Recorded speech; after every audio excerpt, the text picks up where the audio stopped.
when we refer to the knowledge, we're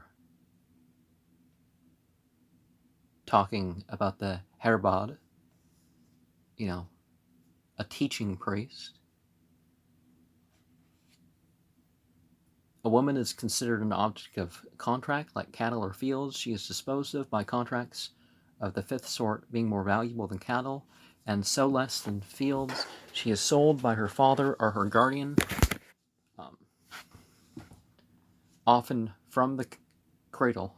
Instances are not wanting of the betrothal of a boy of 3 years of age to a girl of 2, and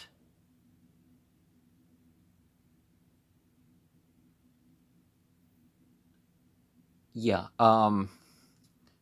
so you see the whole bride price thing going back quite a bit, but I personally don't believe in bride prices. That deals can be made, but consent is needed, and certainly a dowry should be for the woman, not the not the family.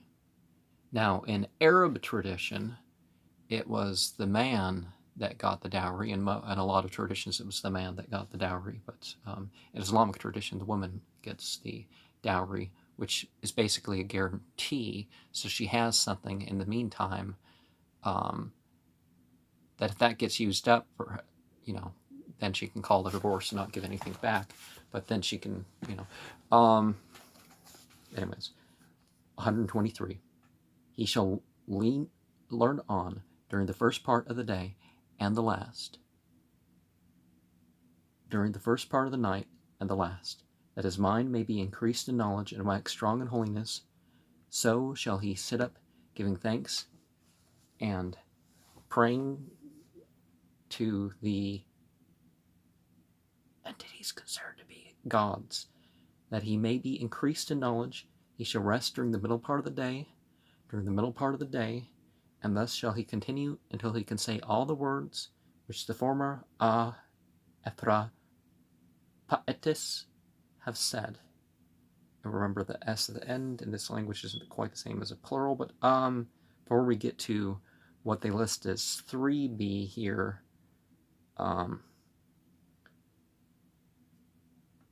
doubtful the clause attended, as it seems, against false oaths, the water and the blazing fire are the water and the fire before which the oath is taken, putting aside which are misplaced. From Fargard 3.34, one comes to 50, in which the penalty for a false oath is described.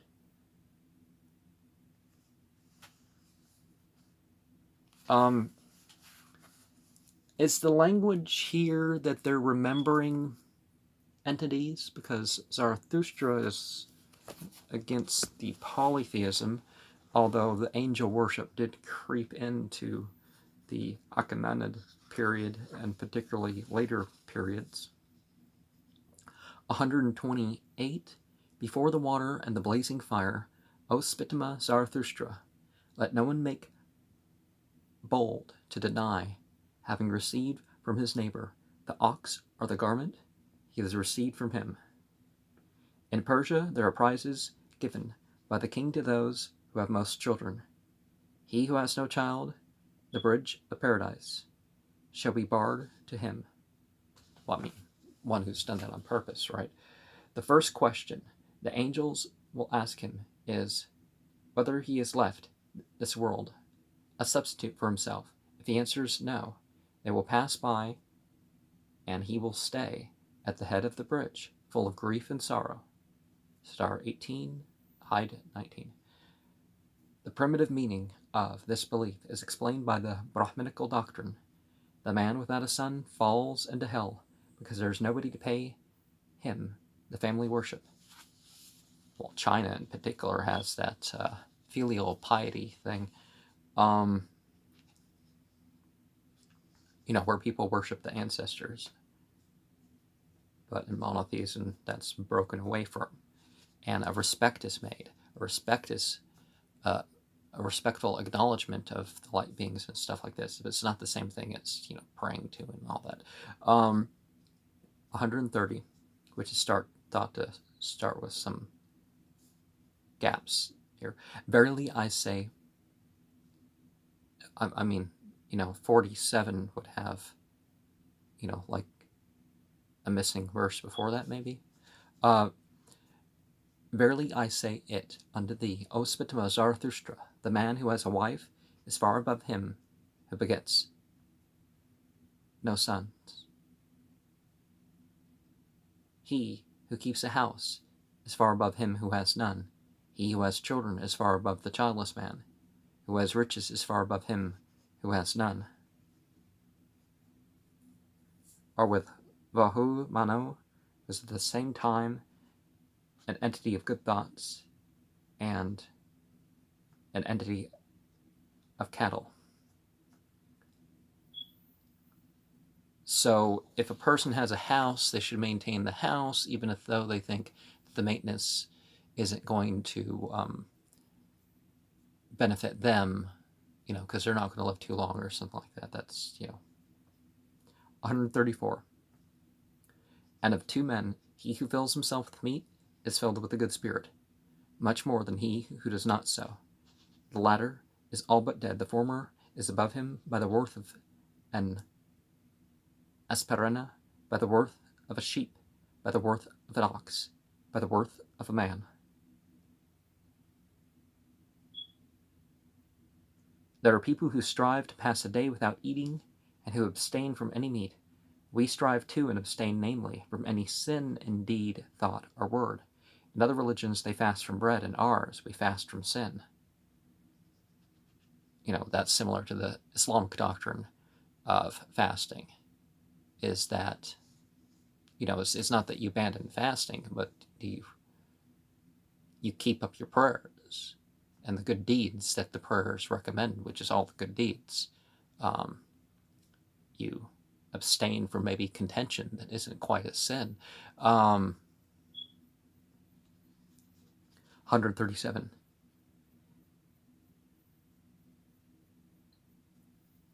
It is this man that can strive against the onsets of asto vidottu, that can strive against the self-moving arrow, that can strive against the winter fiend, the thinnest, garment on, that can strive against the wicked tyrant and smite him on the head. It is this man that can strive against the ungodly Ashima Oga, who does not eat. So the Ashima Oga would be going through self-mortification, I guess. 49. Would this be the very first time when that deed has been done, without waiting until it is done again? And there's not 3 parts missing here. 143. Down there, the pain for that deed shall be as hard as any in this world. Should one cut off the limbs from his perishable body with knives of brass, yet still worse shall it be. And I'll point out the comment says hell, so yeah, because someone may miss that. 146. Down there, the pain for that deed shall be as hard as any in this world. Should one nail his perishable body with nails of brass, yet still worse shall it be. 149. Down there the pain for that deed shall be as hard as any in this world. Should one by force throw his perishable body headlong down a precipice 100 times the height of a man, yet still worse shall it be. It says 052, I think it means 152. Down there the pain that deed shall be as hard as any in this world. Should one by force impale his perishable body, yet still worse shall it be. So, Vlad there, what he did was not as bad as what people do to themselves. The water which before an oath is taken contains some incense, brimstone, sulfur, and 1 danak of molten gold.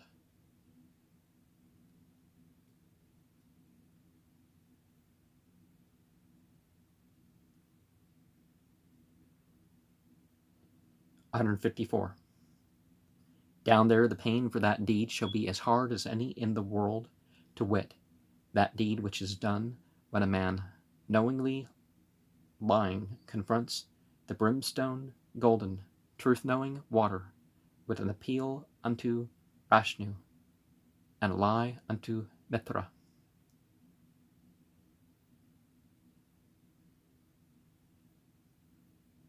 Well, except for the incense, that just made clear what was going, what the water is. 100. The Mithra is seen as the entity of truth. The formula is followed. Rashnu is. Listen, yeah, not Rashnu.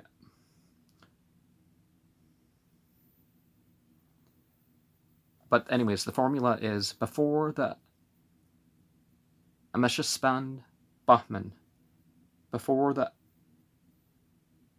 Ameshaspan are the behest here lighted up, and I swear that I have nothing of what is thine, son of neither gold, nor silver, nor brass, nor clothes, nor in of the things created by Ormazd. And Rashnu is a Mithra drug, one who lies to Mithra. If you're turning to another entity and saying, this spiritual conflict by this entity do this and this entity do that, that's considered as the lie. So, at the very least, that's the basis for a monotheistic basis if you're not going full on there to monotheism. 156.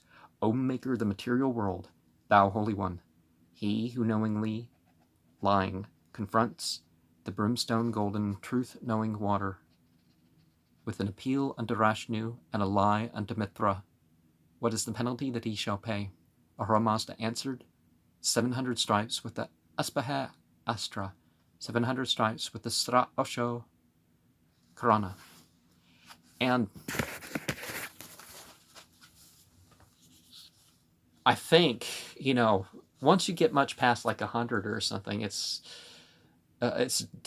duration effect really doesn't quite go there. Of course, if at this point you're saying, oh, we have to bundle threads together to whip the person with because there's no way a person can survive that, okay, then maybe there starts to be difference where you're whacked 10 times instead of 1,000, or